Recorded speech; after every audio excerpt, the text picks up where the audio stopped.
Nilai tukar rupiah kembali ambruk hingga di atas Rp15.000 per dolar Amerika Serikat. Ini merupakan level terendahnya sejak Juli lalu. Sebagai bentuk sikap wait and see, sejumlah investor mulai melepas berbagai kepemilikan di aset berupa ekuitas dan di surat utang.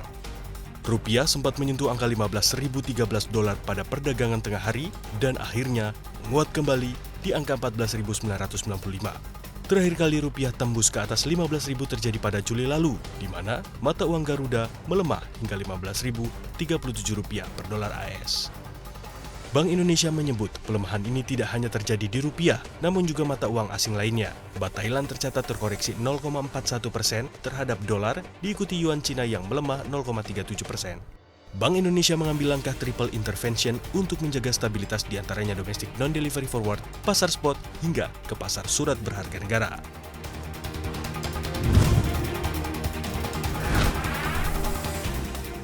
Asian Development Bank memperkirakan ekonomi Indonesia bisa tumbuh 5,4% pada tahun ini.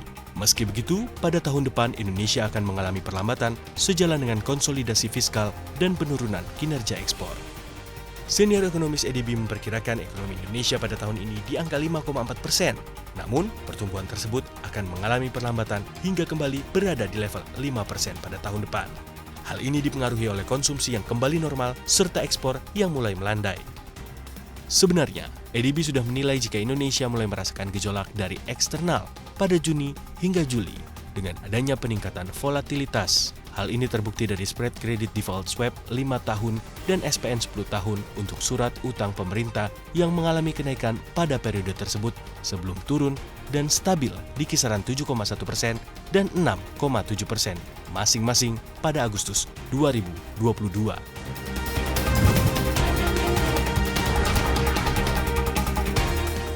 Perusahaan listrik negara PLN melakukan restrukturisasi dengan membentuk holding dan subholding. Hal ini dilakukan sebagai bentuk inovasi dan transformasi agar bisnis perusahaan menjadi lebih efisien. Dalam pembentukan ini, PLN Pusat akan bertindak sebagai holding diikuti anak-anak perusahaannya yang menjadi subholding. Direktur Utama PLN Darmawan Prasojo menjelaskan, PLN memiliki 4 subholding di antaranya PLN Energi Primer Indonesia, PLN Nusantara Power Genco 1, PLN Indonesia Power Genco 2, serta PLN Icon Plus. Satu dari 4 subholding PLN yang telah dibentuk akan memainkan peran sebagai Beyond Kilowatt Power. Nantinya, ini akan mengurus berbagai aset termasuk aset kelistrikan, internet, PLN Marketplace, EV charging, baterai swap, dan berbagai aset PLN lainnya.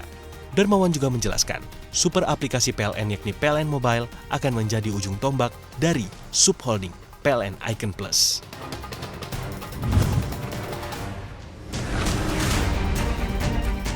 Pemerintah Jerman akhirnya menyetujui nasionalisasi Uniper importir gas Rusia terbesar di Jerman. Jerman melakukan hal tersebut guna menjaga industri tetap bertahan di tengah krisis energi di seluruh dunia. Seperti diketahui, Jerman sangat bergantung pada pasokan gas dari negeri Putin. Gas Rusia penyumbang lebih dari setengah kontrak pasukan jangka panjang Uniper. Setelah menerima proposal bailout pada Juli dengan kesepakatan 14,95 miliar dolar AS atau sekitar 223 triliun rupiah, kini Jerman mengambil alih 56% kepemilikan saham Fortum, perusahaan dari Finlandia, senilai $0,5 miliar dolar Amerika Serikat. Dengan akuisisi ini, Jerman memiliki 98,5% kepemilikan di Uniper. Rencananya, Fortum akan melepas Uniper pada kuartal ketiga 2022. Sementara, pinjaman 4 miliar euro Fortum ke Uniper akan dilunasi dan perusahaan Finlandia akan dibebaskan dari jaminan perusahaan induk senilai 4 miliar euro. Uniper adalah perusahaan importir gas terbesar Jerman dan mengalami kesulitan pasokan gas dari Rusia. Pemasok dari Rusia Gazprom pada awal bulan telah menghentikan aliran gas ke Eropa dengan alasan pekerjaan pencegahan di unit kompresor.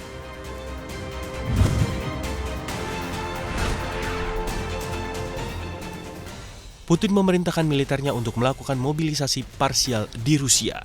Ini adalah perintah mobilisasi pertama Rusia sejak Perang Dunia Kedua. Dalam istilah pertahanan, mobilisasi diambil sebagai langkah menghimpun dan menyusun pasukan, serta sumber daya militer lain sebagai persiapan perang. Putin akan memobilisasi 2 juta pasukan cadangan untuk mempertahankan Rusia dan wilayahnya. Presiden Rusia Vladimir Putin juga memperingatkan, jika Barat terus melanjutkan pemerasan nuklir terhadap Rusia, maka pihaknya akan menanggapi dengan kekuatan dari semua persenjataan yang lebih luas. Putin menjelaskan dirinya menandatangani dekret mobilitas parsial untuk membebaskan wilayah Donbas di Ukraina Timur. Sebab kebanyakan rakyat di wilayah yang berada di wilayah kendali Rusia tidak ingin diperintah oleh Kiev. Dengan adanya pengumuman ini, maka Putin akan menempatkan rakyat dan ekonomi negara itu pada masa perang di tengah masih berlanjutnya serangan Moskow ke Ukraina. Dengan pengumuman mobilisasi parsial itu, semua pihak di Rusia harus berkontribusi lebih pada upaya perang. Bukan hanya warga, akan tetapi juga bisnis mereka.